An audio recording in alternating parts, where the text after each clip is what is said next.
아무리 흉흉하다 할지라도 우리의 구원의 반석이신 예수 그리스도 안에서 푸른 찬양처럼 흔들리지 않는 선한 믿음의 싸움을 잘 감당하는 성도들이 되시기를 소망합니다. 참 오늘날 우리가 예수 믿는 사람으로서 그리스도인으로서 참 살아가기가 유별난 시대에 우리가 살고 있는 것 같습니다. 코로나 팬데믹뿐만 아니라 우리 주변을 돌아보면 극단적인 그런 신앙에 빠져 살아가는 사람들, 그리고 이단들의 집요한 공격들, 하나님의 교회를 무너뜨리기 위해서 가진 방법으로 다가오는 그런 무리들을 바라보면서 오늘 이 시대에 바른 신앙으로 온전한 믿음으로 산다는 것, 참 이게 큰 유혹거리가 될 수 있겠다라는 그런 생각이 듭니다. 그런 측면에서 신앙의 삶을 살아간다는 것이 망망대해에 떠있는 하나의 쪽배처럼, 또 외로운 무인도에서 홀로 갇혀 사는 것 같은 그러한 생각도 들 때가 있더라는 것입니다. 그러나 좀 진리에 대한 지식은 거의 없고 그다란 불확실성의 시대를 살아가고 있지만, 우리 믿음의 사람이라면, 그리스도인이라면 누구도 부인할 수 없는 한 가지 사실이 있다는 것입니다. 무엇인가? 그러한 때가 온다 할지라도 놀랄 것이 전혀 없다는 것입니다. 왜일까요? 예수님께서도 또한 사도들도 기록되어진 성경의 말씀을 통해서 마지막 때가 되어지면 우리의 믿음을 유혹하는 그러한 무리들, 또한 참 힘들게 하는 요소들이 많이 있을 것이다라고 성경 여기저기에서 이미 연의 말씀으로 경고하셨기 때문입니다. 이러한 불확실성의 시대에 우리가 살아가면서 참 내가 할 수 있는 것이 무엇일까? 여러분은 어떻게 사는 것이 이러한 시대에 바른 신앙의 삶이라고 생각하십니까? 믿음을 버리고 그냥 세상 속에 들어가서 쾌락을 즐기며 살아가야 되는 것일까? 아니면 TV 프로처럼 나는 자연인이다 라는 풀에 나오는 자연인들처럼 깊은 산속에 들어가서 그냥 혼자 사는 것이 정답일까? 아니면 나만의 높은 벽을 쌓고 공간을 만들어서 홀로 사는 것이 그게 정답일까? 참 우리가 이런저런 생각들을 많이 하게 되는 그러한 시대에 살고 있는 것 같습니다. 분명히 말씀드릴 수 있는 것은 그렇지 않다는 거예요. 산속에 들어갈 필요도 없고 나만의 공간에 갇혀서 살아갈 필요도 없고 또 세상 속에 들어가서 세상 사람들과 같이 똑같은 방식으로 살아갈 필요도 없다는 것입니다. 우리가 해야 될 일은 이러한 시대일수록 마지막 때가 더욱 가까움을 볼수록 정신을 차리고 하나님 말씀을 대하고 하나님 말씀 속에서 아버지의 뜻을 깨닫고 또한 주의 음성을 들을 수 있는 그러한 신앙의 자세가 오늘날 우리들이 가져야 할 신앙의 자세이다라는 것을 깨닫게 됩니다. 여러분 동의하십니까? 바른 믿음을 간직하기 힘든 시대, 하나님께서 참된 예배자를 찾는 이 시대 속에서 온전한 예배자로 살아간다는 것이 힘든 이 시대 속에서 우리가 할 수 있는 것은 이 세상의 그 어떤 방법이 아니라 이제 오히려 우리는 말씀 속에 들어가서 그 말씀이 내게 부탁하시는 것이 무엇인지를 밝히 알고 그 말씀이 깨닫게 하시는 대로 순종하는 것이 우리 믿음의 사람이 가져야 할 삶의 자세다. 그런 측면에서 오늘 본문의 말씀은 우리에게 너무나 귀한 교훈을 주고 있다는 생각이 듭니다. 그래서 우리가 또 집중해서 이 말씀을 드렸으면 좋겠습니다.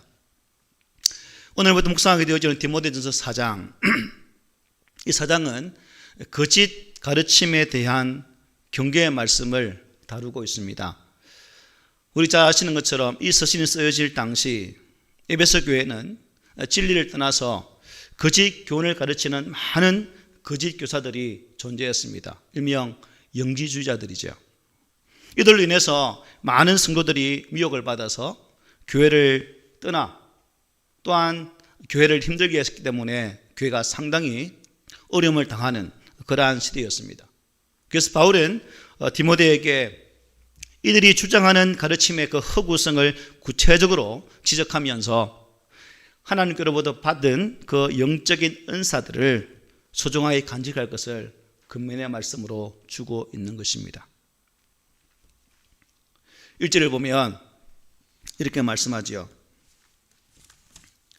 그러나 성령이 밝히 말씀하시기를 후일에 어떤 사람들이 믿음에서 떠나 미혹하는 영과 귀신의 가르침을 따르리라 하셨으니 자기 양심의 확인을 받아서라고 이어지는 말씀 볼 수가 있습니다.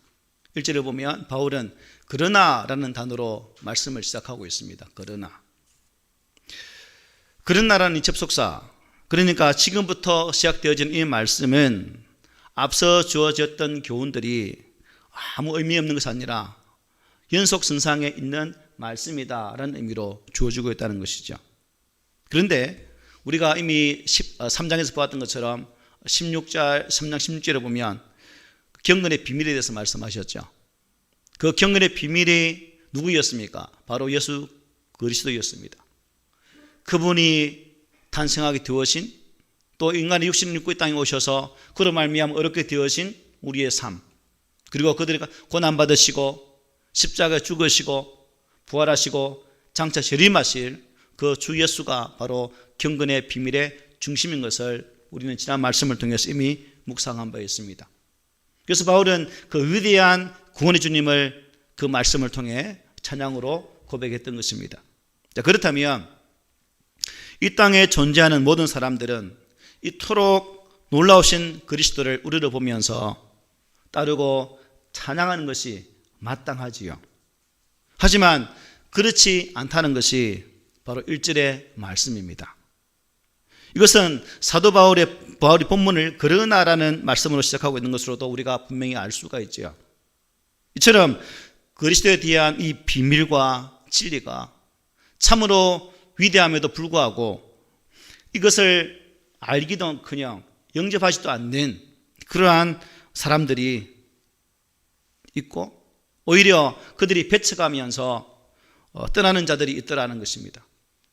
이들은 자기들을 위해서 참 피 흘리기까지 희생하셨으며 또 성령에 의해서 어렵다 인정되신 그리스도를 버리고 오히려 미혹하게 하는 영, 귀신의 가르침을 따라가고 있다는 것입니다. 오늘 이 시대에도 도중에 바른 신앙을 버리고 떠나는 사람들이 얼마나 많습니까?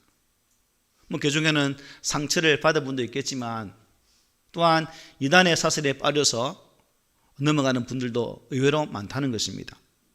여기서 문제의식이 무엇이냐? 어떤 사람들이 믿음에서 떠났다는 것입니다. 믿음에서 떠났다. 즉 배교자의 길을 걸어갔다 하는 것이죠.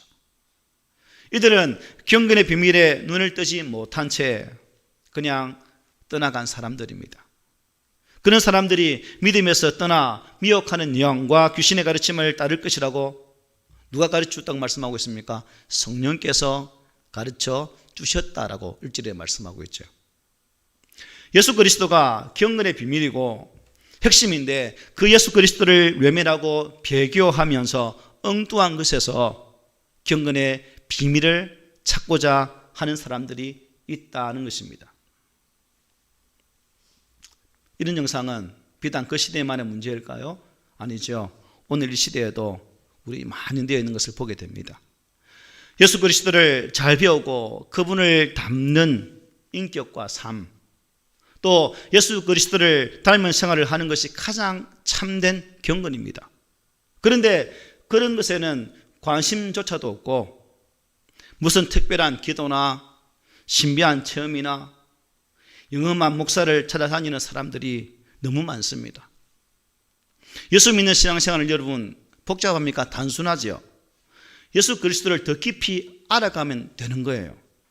그런데 그것에는 관심이 없고 미혹하는 영과 귀신의 가르침을 따라서 떠나가는 자들이 참 많은 시대에 우리가 살고 있다는 것입니다. 여러분들은 그런 자들을 보면서 어떤 생각을 하십니까? 참 나는 성경 말씀을 통해서 하나님의 진리를 깨닫게 되어지는데 왜 저들은 그 말씀 속에서 그 주님을 만나지 못하는 것일까? 저 태양의 빛이 강렬하게 비치는 것처럼 예수의 그리스도의 은혜의 빛이 강렬하게 내 심령을 비추고 있는데 왜 저들은 그 강력하신 빛을 보지 못하고 어둠의 길을 계속해서 나아가는 것일까? 하나님의 풍성하신 은혜는 지금도 성령을 통해서 우리에게 주어지건만 그들은 어째서 그것을 보지 못하는 것일까? 도대체 보고 있는 나와 보지 못하는 그들의 차이점이 무엇일까? 이런 질문들 우리가 할 수 있죠, 충분히. 바로 여기에서 우리는 하나님의 전적 선택하심의 은혜, 이걸 느낄 수 있는 거죠. 예정하심과 선택하심의 은혜. 저와 여러분이 예수 그리스도를 알고 또 신앙생활을 하는 이 귀한 삶을 살아가면서 우리가 구원받은 것은 나의 노력이 아닌 하나님의 예정하심의 선택의 은혜가 있었기 때문에 가능했다는 것입니다. 그렇기 때문에 하나님의 이 선택과 은혜를 입은 자들은 그리스도를 생각만 해도 여러분 마음에 기쁨이 있고 소망이 넘쳐나지 않습니까? 그렇지요? 여러분 예수만 생각해도 우리 주님만 생각해도 기쁩니까? 행복합니까? 나만의 생각입니까? 이런 은혜가 있다는 거예요.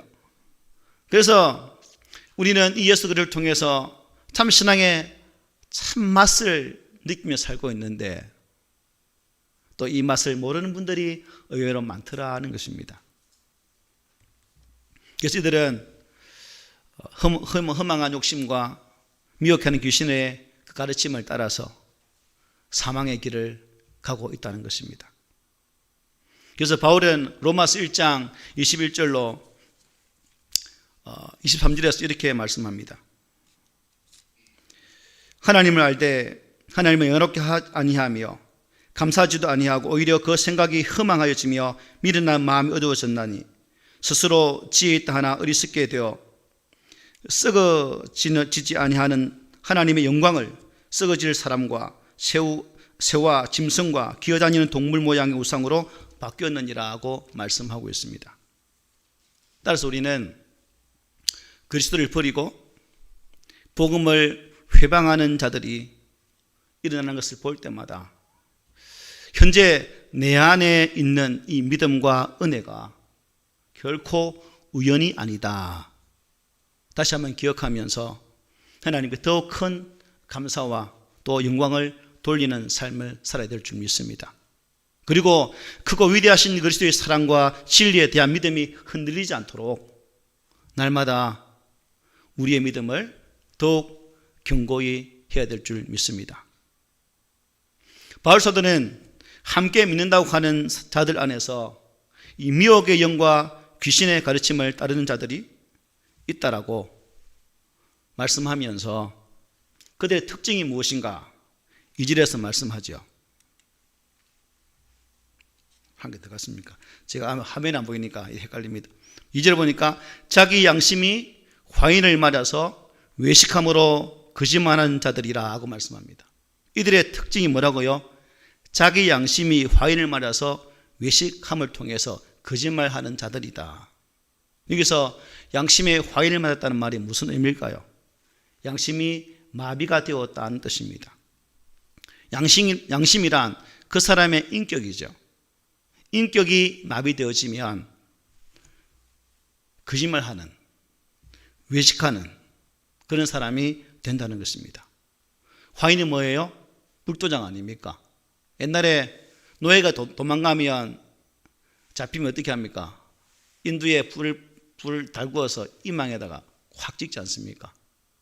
요즘은 짐승에도 화인 찍죠, 그죠? 내 거 찍습니다. 화인은 쉽게 지워지지가 않습니다. 왜냐? 불로 태운 도장이기 때문에. 그러므로 미혹의 영과 귀신의 가르침을 따르는 자들은 어떻게 할 방법이 없다는 것입니다. 이들은 외식하며 거짓말하는 자들입니다. 이들에게 있어서 외식과 거짓말은 아주 자연스럽지요. 그래서 화인 맞은 양심을 가진 사람들은 부끄러움도 수치도 감정의 변동도 없이 살아간다고 하겠습니다. 바울 당시 에베소 교회에 이러한 자들이 아마 많이 있었던 것 같아요. 아까도 말씀드린 것처럼. 자, 그러면 여러분, 이 양심의 화인 맞은 자들이 거짓말로 주장했던 내용이 뭐라고 말씀합니까? 3절을 한번 보십시오. 혼인을 금하고 어떤 음식물은 먹지 말라고 할 터이나 음식물은 하나님이 지으신 바니 믿는 자들과 진리를 아는 자들이 감사함으로 받을 것이니라고 말씀하고 계십니다. 혼인을 금하고 어떤 음식물은 먹지 말라는 것, 그들이 주장하는 게 고작 이것입니다. 즉 경건은 금욕이며 언둔이라고 생각했다는 것입니다. 어떤 사람은 세속을 떠난 언둔 생활로 금식하고 기도하고 성경 읽고 예배드리는, 또 수도원적인 삶을 사는 것이 경건이라고 말하는 사람들이 있습니다. 이 사람들은 무엇을 하지 않는 것을 경건이라고 말을 해요. 결국 이들의 주장을 따라가다 보면 어디까지 이르게 될까요? 행위구원에 이르게 된다는 것입니다. 하지만 바울은 에베소 2장 8절 9절에서 뭐라 말합니까? 이렇게 말씀하죠. 너희는 그 은혜에 의하여 믿음으로 말미암아 구원을 받았으니 이것은 너희에게서 난 것이 아니요 하나님의 선물이라. 행위에서 난 것이 아니니 누구든지 자랑하지 못하게 하려 함이라고 말씀하셨습니다. 그들은 이런 방법으로 하느님 앞에 서지 못했다는 거죠. 그냥 산속에 들어가서 많은 사람들과 구별해서 사는 것이 경건한 것이라고 그렇게 생각했다는 것입니다. 여러분, 혼인을 금하고 음식물을 먹지 않는 것이 여러분 예수님을 통해서 구원받는 것과 비교될 수 있겠습니까? 결혼하지 않고 음식물 가려 먹는 것으로 구원 얻는 것과 예수 그리스도를 믿어서 구원 얻는 것 비교할 수 없죠. 어디다 비교합니까? 그런데 그것이 가능하다고 여기는 사람들이 있었다는 것이 문제죠. 이러한 것들이야말로 하나님의 뜻을 정면으로 거스르는 이단 사상이라 하겠습니다. 왜냐하면 여러분 결혼만 하더라도 생각해 보십시오. 결혼은 우리 사람이 만든 제도입니까? 아니죠. 창세기에 보면 하나님께서 인간을 지으시고 독처하는 것이 좋지 않음을 통해서 아담을 외로이 두지 아니하시고 하와를 만드심을 통해 가정제도를 창설하시는 모습을 보게 되지 않습니까? 따라서 결혼제도는 우리가 금하고 말 것이 아니라 하나님의 뜻 안에 있는 하나님의 계획 속에 있는 방법이에요. 하나님은 결혼을 통해서 온 땅에 충만하기를 원하십니다. 그런데 이러한 자들은 이것을 금했다는 것입니다. 하나님의 가정의 그 제도를 정면으로 반박하는 그러한 삶을 살았다는 거죠. 음식도 마찬가지 아닙니까? 하나님께서 인간에게 주신 거예요. 먹고 마시고 그것을 통해서 강건함을 삶을 살아서 그것을 다스리도록 우리에게 맡긴 바 되었던 것이 음식물 아닙니까? 결국 죄가 들어와서 이러한 것이 무너지게 되어졌지만 결국 이 모든 것을 거부한다는 것은 하나님의 창조 질서의 원리를 정면으로 반박하는 것이기 때문에 이들의 주장은 아무 의미가 없음을 보게 되는 거죠. 그러므로 우리는 이 경건과 신령한 삶을 위해서 무엇을 금해야 한다는 이 소극적인 생각도 좋지만 하나님께서 창조하신 것들을 옳게 즐길 줄 아는 보다 적극적인 태도가 우리에게 필요하다는 거예요. 그래서 하나님 자녀들 우리는 이 땅의 모든 것을 열린 눈으로 받아서 잔치를 하면서 그 기쁨을 감사와 찬양으로 하나님께 돌려드리도록 해야 된다는 거예요.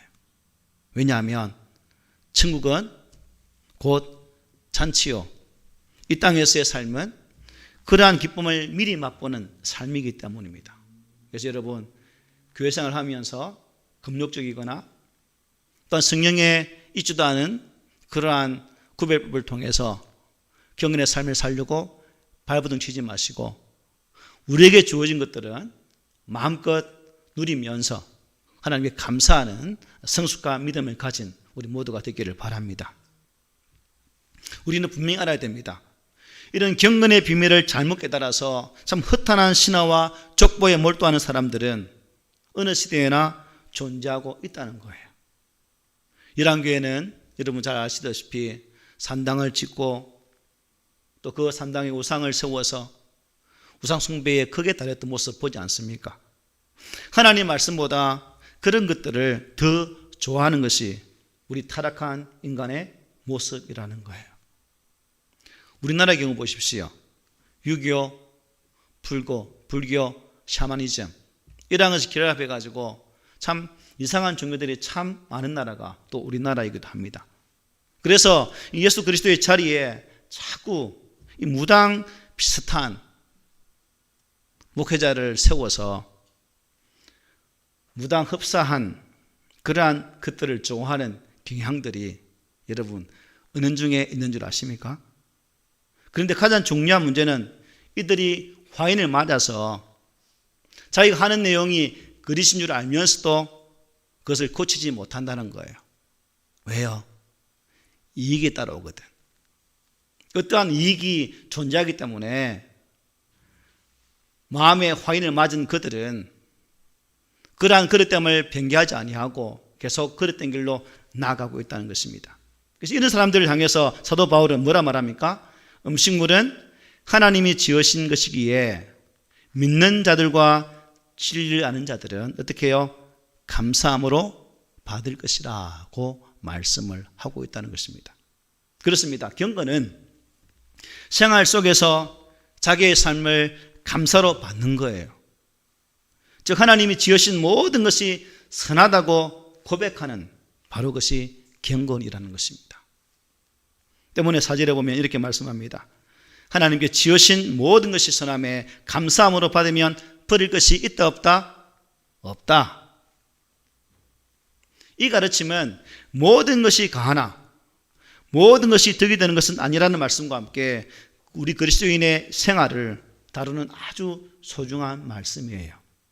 혹시 이 말씀을 앞구절과 상관없이 해석해서 또다시 자신의 방종의 삶을 사는데 이것을 인용한다면 절대 안 될 것입니다. 음식물은 하나님이 지으신 것이고 그러기에 감사함으로 받아야 된다는 거예요. 그렇다면 여러분, 왜 바울은 하나님께서 지으신 모든 것이 선함에 감사함으로 받으면 버릴 것이 없다라고 이렇게 말씀하고 있는 것일까요? 왜? 5절이 그 해답이죠. 우리 함께 읽어봅시다. 시작. 하나님의 말씀과 기도로 거룩하여 지민이라. 아멘.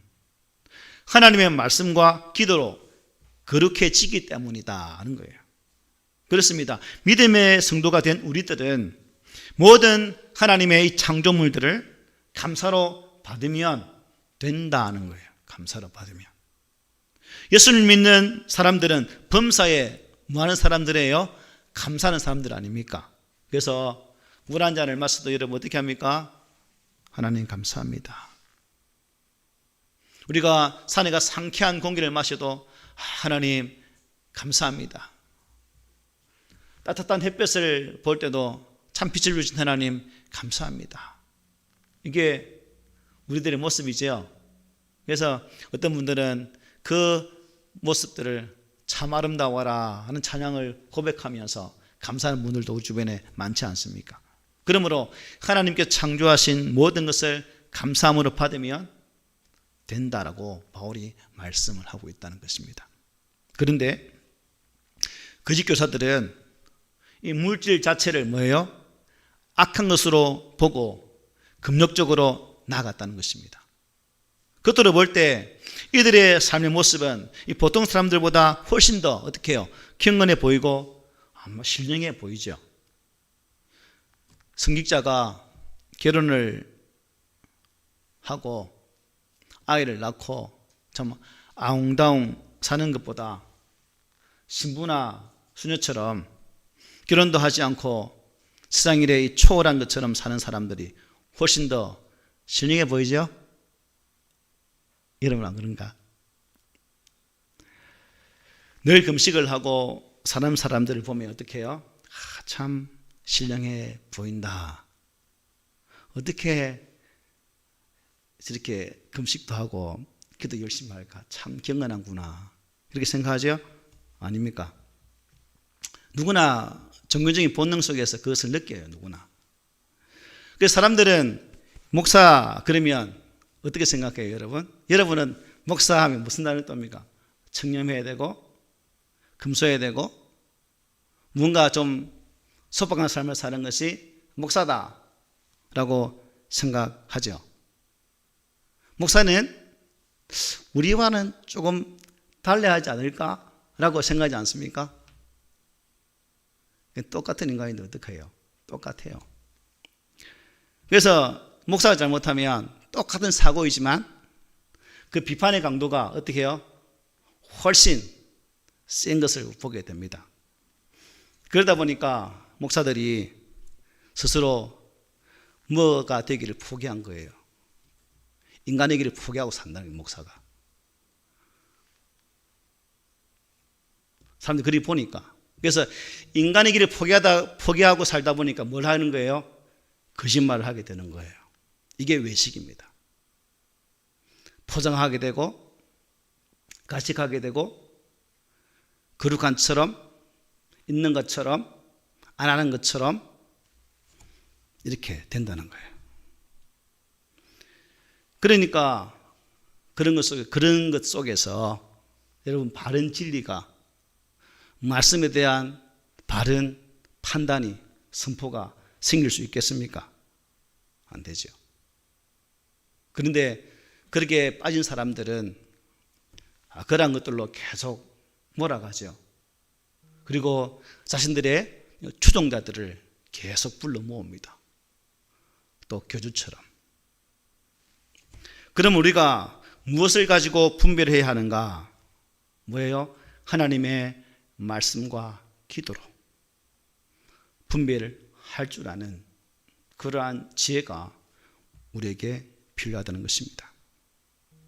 우리가 이 하나님 말씀과 기도로 온전히 무장을 해야 허탄한 신화와 족보에 빠지지 아니하고 보다 온전한 신앙의 삶을 살 수 있는 것이고 하나님 말씀으로 보다 더 정결한 삶을 살아갈 수 있도록 우리의 신앙의 자세를 돌아볼 수 있는 그러한 여력이 생길 수 있다는 것입니다. 말씀과 기도가 결국 뭐예요? 우리의 신앙을 균형 잡힌 모습으로 세워간다는 것입니다. 결국 거꾸로 말하면 말씀과 기도가 없는 신앙생활이란 균형 잡히지 않는 신앙생활이요. 또한 균형 잡히지 않는 신앙생활은 허탄한 족보에 빠질 수밖에 없고 거짓된 교리에 빠져서 배교의 길로 갈 수밖에 없다라는 결론에 이르게 된다는 것입니다.